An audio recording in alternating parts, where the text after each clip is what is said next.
Hey loves, welcome back to the channel. My name is Debbie and this is... If you're joining me for the first time, welcome to the channel. Every Monday I post morning inspiration, so don't forget to subscribe to the channel. And to my OG subscribers, Sunkissed Nation, thank you so much for rocking with me thus far. Please continue to like this video, share with your friends and your loved ones, and comment what you think. Now let's hop straight into this morning inspiration. Today's morning inspiration will be centered on the topic of church hurt. Church hurt can be defined as pain that an individual experiences from a church or a religious organization. And church hurt can be caused by any person that is within the church, from a religious leader, a pastor, all the way down to a regular, church member, a person that attends church. So let's get into more about church hurt. And some of you may be wondering, what is church hurt? So you may need an example, because I'm a visual learner, so I need to kind of understand what something is through examples and through pictures. So that's totally fine. I do have a story of a friend that was a new Christian. We call these people baby Christians or babies in the Lord. So she found a Bible-believing church that she started going to. And of course, she didn't know a lot of things that she knows now as a matured Christian. So as she was going to this church, a lot of the things that she was wearing to church and her outfits were not modest, quote unquote. They were not appropriate. They were short, those type of things. Understand that, these things take time. It's going to take a process for her to understand that, okay, as a Christian woman, I need to dress modestly, and the Holy Spirit does that change. Instead of the seasoned saints, as I like to call them, or the OG Christians, the ones that have been in the Lord for a long time, instead of them to come up to her and welcome her and find a way maybe to tell her or just find another method to speak with her, they were talking behind her back. So every time she would pass by, they would say something, they would whisper it to their fellow friends, they would gossip about it, and word came back to her, and it hurt her so much because she truly had no idea. And this is a story of many people. There are many extreme stories too, people that have been abused by church leaders, by people in the church. And the stories can go on, and people become very deeply hurt by this. And from their hurt, as a result, they either leave the church or they stop serving God. And it is quite unfortunate. And church hurt is a real thing. I want to take this moment to deeply apologize to my brothers and sisters that have been disappointed by the church, manipulated by the church, rejected by the church, or religious leaders, or just anybody that is associated with the church. You didn't deserve it, and I deeply, deeply, deeply apologize on behalf of the Church Universal. And something we need to realize as people living on this planet called Earth, offenses will come. So it is important that as individuals, we look for healing. We go on that road and that journey of healing. Yes, you were hurt by someone, by the church, by your mom, by your dad, whatever it may be, but you do have to seek freedom, and the only way to be free is to heal completely. The first step on the road to healing is knowing and understanding that the negative experience that you had in the church in no way represents who our God is. Our Father is loving. Our Father cares about us. Our Father would never, ever, ever want us to experience church hurt. Our Father hates church hurt. God hates church hurt. He doesn't want you to go through that. So understand that what you saw in the church, what you went through in the church, doesn't represent who God is. And this leads me to my next point, step number 2 on the road to healing. Understand that just because you had a negative experience, it does not give you the license to stop attending church or to stop serving God. The book of Hebrews chapter 10 verse 25 says, "Not neglecting the assembly of the righteous, as some of us are in the habit of doing, but encouraging one another as the day approaches."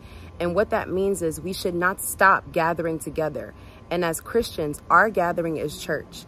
Remember, church is not the building, church is the people. So understanding that as we come together as people, we are coming together as the church. No matter what church you go to, you are still coming together as the Church Universal. So we should not neglect the assembly of the righteous or the assembly of saints. What you need to do is find a good Bible-believing church, a church that you know that you can feel comfortable, that a church that will rebuke you and also encourage you. It can't be one-sided. They have to also rebuke in love, but they also have to encourage you too. They should be, your biggest cheerleaders, supporting you in all that you do that is good according to God's will. And someone might be watching this and they may say, well, Sunkiss, I don't need to go to church to be able to serve God. I'm good by myself. I can do it here in my living room. I'm not going to argue with you, but understand that there are different types of churches. There's church on Zoom, there's church in person, there's church on the internet live stream. Many people join in different ways, and I'm not going to tell you which one is better, which one is worse. They both have their pros and their cons, but it is important that you do plug into some type of gathering, some type of, where Christians are gathered, you're there. It helps you, it encourages you in your Christian walk. Understand that many people in the church are in different walks of their faith, different levels. I can learn from my brother can learn from me. We are there to support each other, and we are there to encourage each other. And once you have completed steps 1 and 2, and you found a Bible-believing church, a Spirit-filled church, step 3, use your experience as a guide for others. There are other people out there that have experienced church hurt just like you. Be able to bring them back to church. Let them know the pros of what church provides for them. Even though they've been hurt, you are the best person to speak to them because you've gone through the same experience. Let's be a light to others. Let's bring them back to the church. And this message is specifically to my people that have never experienced church hurt, or who may have been in the position where they were the ones hurting someone else. As believers in the church, we have different people that come from different walks of life. Please extend grace to your brother, to your sister. We don't know what anybody is going through. The talking, the gossip, the backbiting, all of that has to stop. If we are trying to grow the kingdom of heaven, we have to be a representative, a good representative of what the kingdom of heaven looks like. We want to bring souls to the kingdom, so we have to be open. We have to be transparent. We have to open our arms to people that may not look like us, that may not dress like us. Because at the end of the day, they are going to grow as long as they, continue in their faith, continue in their walk. And you are the best person to help them. So if you're going to rebuke in love. If you're going to advise in love. And sometimes we don't even have to say anything. Just pray for the person that the Holy Spirit will do the changing, because trust me, you can't change anybody. We are human. We are blood and flesh. We cannot change anybody. The changing comes from God. We can only plant seeds. So if you're going to be planting seeds by talking, by encouraging, by supporting, or by doing anything, please do it in love. The word says, do unto others as you would have them do unto you. Remember that in everything that you do to your neighbor.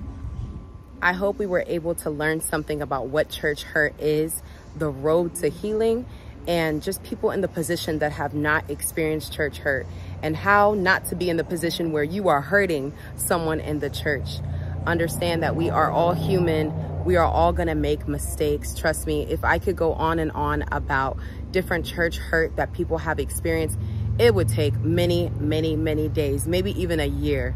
But we just have to be really, really mindful of what we say and how we talk to others, and make sure that we're not gossiping about our fellow sister or our fellow brother, because at the end of the day, what does that do?